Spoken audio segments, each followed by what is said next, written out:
Voilà. Bonjour, monsieur. Bonjour, monsieur André. Vous devez vous représenter à nos différents followers, s'il vous plaît.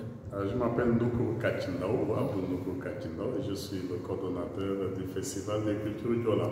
Voilà. L'objet de la rencontre d'aujourd'hui ici au niveau de la préfecture d'Oussouye. Bon, ça a fait suite à une restructuration institutionnelle de notre festival, où maintenant nous avons un comité de gestion.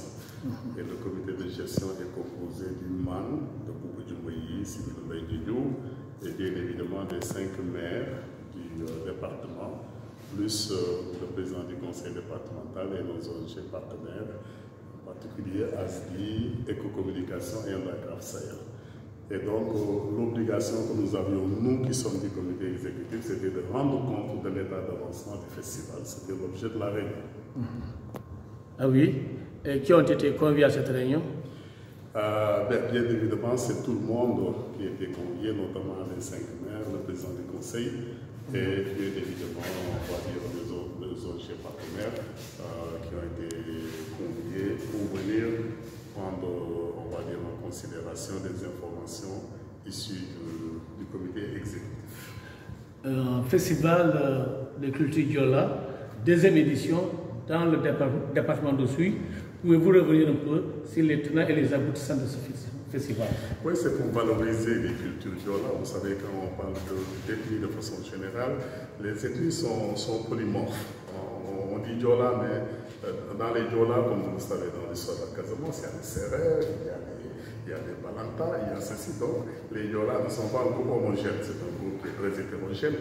Et c'est la raison pour laquelle, d'ailleurs, on a mis les cultures Diola, même si on n'a pas cité explicitement d'autres groupes ethniques, mais comme les autres groupes ethniques, les Diola restent quelque chose, on va dire, de très diversifié.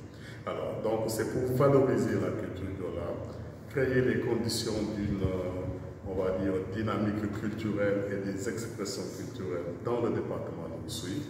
C'est la raison pour laquelle on a refait cette deuxième édition des cultures Diola, qui est une édition très ouverte et qui aura un certain nombre, on va dire, d'exigences scientifiques, parce qu'on aura des panels, etc., d'exigences culinaires, parce qu'il faut parler des aspects culinaires Diola, d'exigences organisationnelles, d'exigences d'animation, on va dire, musicale, avec plusieurs groupes qui seront là, sans compter les aspects formatifs sur la permaculture, sur la santé, et puis bon, tout cela sans compter le fait également d'honorer un certain nombre de gens qui sont des personnalités dans le département de Oussouye.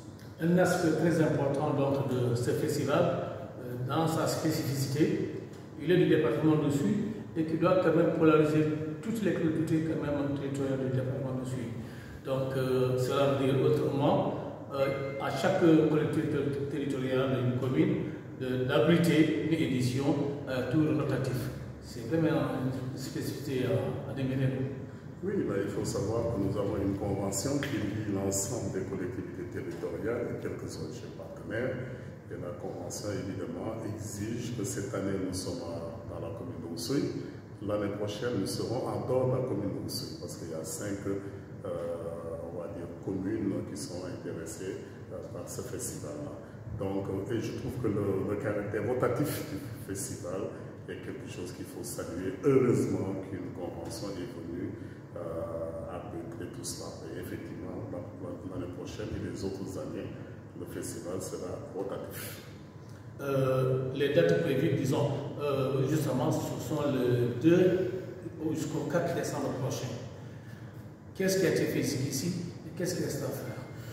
Bon, pour le moment, on a organisé le festival autrement, d'abord sur le plan institutionnel. J'ai dit que nous avons un comité de gestion maintenant, nous avons un comité exécutif maintenant, nous sommes en train de travailler à la reconnaissance du festival et de son label, et ça c'est sur le plan institutionnel. Maintenant, sur le plan pratique, notamment financier, il y a un cadrage qui est déjà fait depuis très longtemps, corrigé d'ailleurs financier, je veux dire, et nous allons également continuer à rechercher des fonds. Pour certains, c'est déjà confirmé, pour d'autres, ce sera sans doute plus tard, mais nous avons, on va dire globalement, un cadre budgétaire de 16 millions de francs CFA,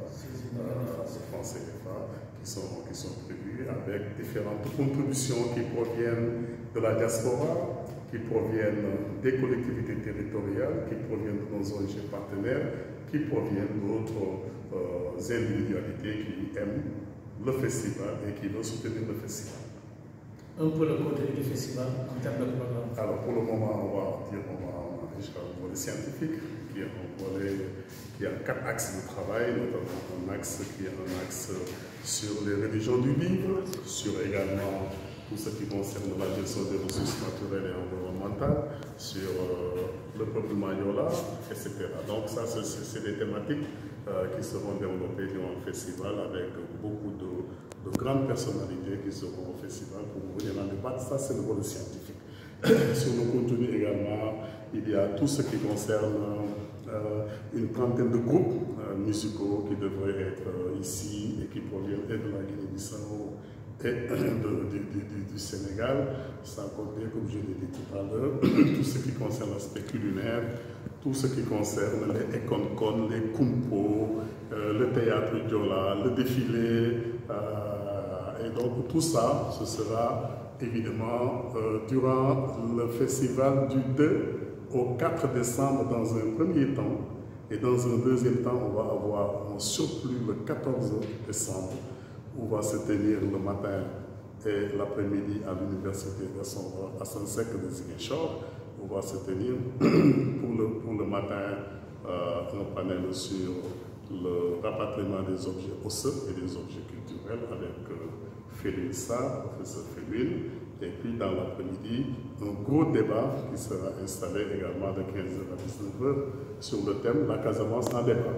Et on invitera des amis du MFDC, des amis de la société civile, des chercheurs, des femmes, des responsables de bois sacrés qui vont constituer ce panel où d'ailleurs les gens peuvent venir s'inscrire, ceux qui habitent à Oussouye, disons le département d'Oussouye, parce qu'il y aura un transport qui sera gratuitement affrété à cette occasion. Donc ça, c'est les 2 piliers du festival, 2, 3, 4 et le 14, où nous finissons en beauté à l'université Assane-Seck de Ziguinchor. Coordonnateur, la Casamance et Casamance de par sa diversité culturelle. Et le festival de culture Diola exclut-il ipso facto les autres cultures de la Casamance? Non, mais vous savez, c'est un peu le colonialisme en gros qui nous a ramené cette histoire d'ethnie, parce que les ethnies sont plus complexes. Il faut savoir qu'il faut combattre l'essentialisme ethniciste. Parce que les gens, ils sont Diola, c'est vrai, mais ils sont Diola, ils sont peut-être CRR, ils sont très, très, très métissés. Et je crois que l'anthropologie a prouvé qu'il faut faire attention avec les ethnies. Il reste que des gens peuvent se déclarer Diola et assumer leur identité Diola, plus qu'assumer, exécuter des pratiques culturelles qui sont des pratiques culturelles Diola. Bon, donc nous avions une porte d'entrée qui sont les Diola, et évidemment, vous voyez en Basse-Casamance des CRR qui sont devenus des Diola, des Mankagnes qui sont devenus des Diola. Bon, donc c'est aussi ce que je disais tout à l'heure sur la nécessité de percevoir la question de l'ethnie de façon plus dynamique et de ne pas l'essentialiser parce que ça ne correspond pas à la complexité humaine. Ok. Un appel à lancer par rapport à ce festival de culture Diola, mais avant cela, le festival de culture Diola, quelle plus-value apporte-t-il justement au vécu donc d'Oussouye, des habitants d'Oussouye, du département? Comme toutes les activités culturelles, évidemment c'est un fonds économique très important. Vous pouvez imaginer le nombre de touristes ou des gens qui sont là, qui vont venir participer. Déjà il y a les hôtels qui commencent à être, et campements qui commencent à être pleins. Et vous voyez tous ces gens qui viennent de partout dans le monde, qui arrivent, qui dépensent leur argent, qui découvrent d'autres types de cultures. Ben, c'est une plus-value incommensurable et sur le plan culturel et sur le plan économique. Un appel à lancer? Ben, nous, au nom du comité exécutif et au nom de Carvalho, qui est également le directeur du festival, nous demandons à ce que les gens se préparent les 2, les 3 et les 4 décembre. Ça va être un festival magnifique et sur le plan du contenu scientifique, sur le plan du contenu culinaire, sur le plan de la sonorisation et sur le plan formatif.